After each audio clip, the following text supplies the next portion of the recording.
Hello there, it's Juliana Michaels and I'm so excited to be back on the Ranger YouTube channel. In this video, I'm going to be sharing a fun way to use stencils with alcohol lift ink and texture paste. You can find a full list of the supplies I've used in the description box below. And before I get into it, don't forget to like this video and subscribe to the Ranger channel so you never miss a new one. The supplies I'm going to be working with for this project are some Yupo alcohol ink paper. I'm going to be working with some distressed texture paste in black opaque, alcohol lift ink. Specifically, I'm going to be working with the alcohol lift ink re-inker, but you could also work with the ink pad if you only have that.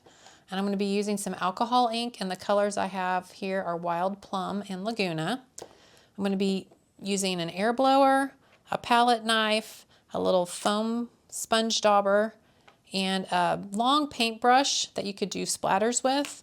And then I have two stencils I'm going to work with, and this is the Holtz Linked Circles and Wildflower. And then to finish off the card, I'm going to be using one of the stamped sentiments from the stamp set Curiosity Shop. So when it comes to working with alcohol inks, I always like to work on a glass surface. So I've just got a glass mat here. And then I've taken the Yupo paper that comes in the 5x7 sheet, and I've just cut it in half. So now it is 3.5 by 5 inches. And we're going to start off by just applying some of the alcohol ink to the paper here. So I'm just going to add a few little drops of color across the paper.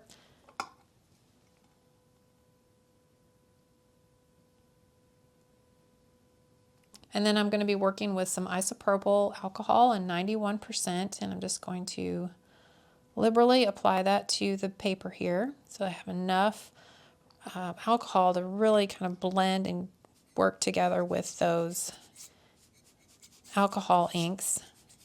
And then I'm just taking the air blower and just gently squeezing that to blend the colors.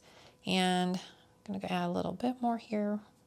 I like to add the alcohol while everything is still wet. I find that if I wait and do it once things start drying, that I start getting less of that wispiness. So as far as adding more ink or more of the rubbing alcohol, it's really kind of a personal preference on like the look that you want and how wispy you want that design to be. So more alcohol is going to give you a lighter, wispier color effect here. I want this to be just a little bit more concentrated, so I want it to be a little bit darker and not too light, because I find that the lift ink technique really does really nicely with like a darker color because you get a little bit more contrast. So now that I've got kind of got my colors on there like I'd like them, I'm just going to pick this up. And then I'd like to take my heat tool and just very lightly from a distance, just kind of help speed up that drying of the alcohol ink and the rubbing alcohol. And that kind of slows down the movement as well of the flowing, because I want those colors to kind of stay there where I've got them now. And then I'm just going to kind of set this to the side here for a few more minutes and just let it continue to dry. And then while that's drying, I also like to clean off my tips of my alcohol ink bottles in between after I've used them. I find that if I don't do that, the lids get a little sticky, and then they kind of can be hard to get off and on. So just a little tip there. So as you can see, I chose to not have color all across the whole panel. Obviously, that's just a personal preference. So if you want to have alcohol ink all over the whole paper, you certainly can. Next up, I'm going to take that linked circle stencil and I'm going to place it over the top of my background. And I'm going to take the alcohol lift ink. And as I mentioned, you could use either the alcohol ink pad if you would like, but I'm going to be using the re-inker. And the reason being is alcohol lift ink lifts off and removes the alcohol ink color, and it will start picking up onto your foam, and then you could accidentally transfer that color over onto the ink pad and kind of contaminate it a little bit. So for this technique, I like to just use some of the re-inker. And so I just apply a small little dot of it there to my craft mat and kind of work that into the foam dauber. And then from there, I'm just going to pounce it through the stencil. Now, you don't want so much of the lift ink on there, so really just kind of one drop is plenty. And then you can just kind of work that across the background there. And, you know, as much of the area that you want to cover, you can. So if you don't want to stencil over into this area, you don't have to. But you can see I'm already kind of transferring the color around as I'm even just pouncing across here, but that's not going to stay there as we continue the process here. So I'm just kind of getting a nice coverage of that across the background. And then now I'm going to take a clean paper towel and just kind of lay that over the top and then just kind of press. And the reason I'm doing this is just to kind of soak up any excess of that lift ink that might be down on the paper and around the stencil. And as you can see, I'm already starting to pick up some ink. And now we're going to just move that stencil and set that to the side.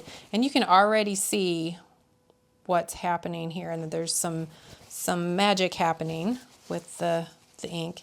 And then, like I said, I like to just kind of tap and kind of dab off a lot of that excess color so that I don't kind of smear it into other sections where I don't want it. And then from there, I'm just going to start gently kind of working around, kind of rubbing it around in little circles. And then I like to also kind of switch out my paper towel to a clean section and then go kind of to that next area.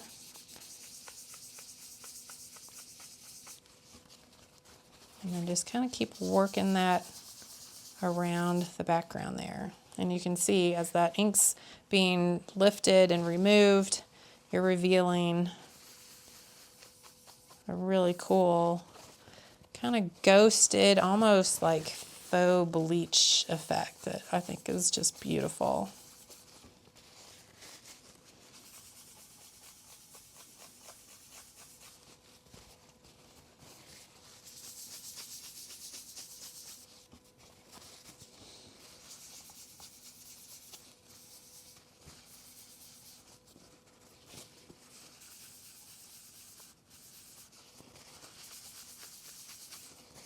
So as you can see here, the areas where that color is more concentrated and darker, you're going to get a little bit more of a contrast, where then, you know, where it gets a little bit lighter and wispier, you get less contrast, but it creates a beautiful effect. And then as far as cleaning the stencil, you can just use some rubbing alcohol to clean this off and it'll be ready to use for your next project. Next, what I want to do is I'm going to add some splatters to the background. And again, I'm going to use the alcohol lift ink. And here I would probably going to need a couple little drops of that. And you have to work pretty quickly with this because it dries very quickly. And you're just going to tap your brush into it, pick it up, and flick it onto your paper. And you can do the splatters with rubbing alcohol, but I kind of find that I like what happens with the lift ink a little bit better, because the lift ink has this kind of like a gel base to it. It's really thick, and when you splatter it onto the paper, it doesn't keep expanding like the alcohol does, because the alcohol kind of reacts the alcohol inks. And so it just gives you, I feel like, a more defined splatter pattern when you use the alcohol lift ink. And then from there, again, you can just take your clean sections of the paper towel and kind of dab on there to lift off and remove anything that is not dry yet. And then kind of starts really lifting off more of that ink even, and giving you a really cool splatter effect. And so there you have it. And then as far as cleaning your brush, I would just use, just some mild soap and water to clean that and remove the lift ink from it. All right, so then the last step for the background here, now we're going to take some of the texture paste and we're going to apply that through this Wildflower stencil. And if you want to use some sort of like a temporary tape to help hold your stencil down in place, you certainly can. And then I'm just going to get a little bit of that paste onto the back side of my palette knife here. And then when it comes to applying the paste, I like to put a little bit of it kind of down on the stencil, especially this one's nice because there's some areas here that don't have any openings. And then I can kind of hold that at a little bit of an angle there and then just spread that paste across the stencil, just gently pressing. You don't need to push real hard. Kind of like you're buttering toast or icing a cake. And just very gently scraping that across the design there.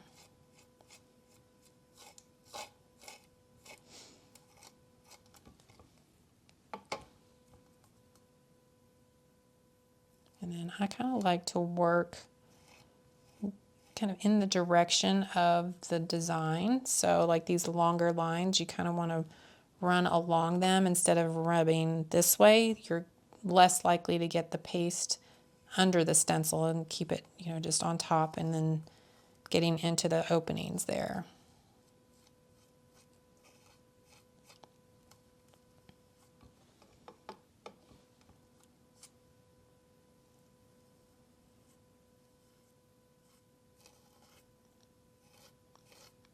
And then as far as how much to put on there, you don't want to have it so thick that you can't see the design through the stencil. So if you're getting it that thick, you might want to just kind of gently remove some of that. But then, like I said, again, just kind of working in the direction of the art and design that's on the stencil, especially one like this where there's a little bit more kind of looser sections to it.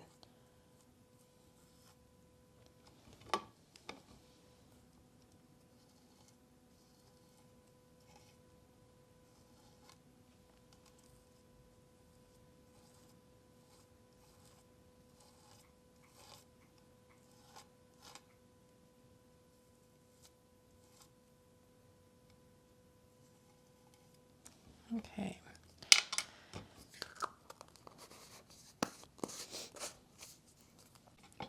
And then from there, you're just going to gently remove the stencil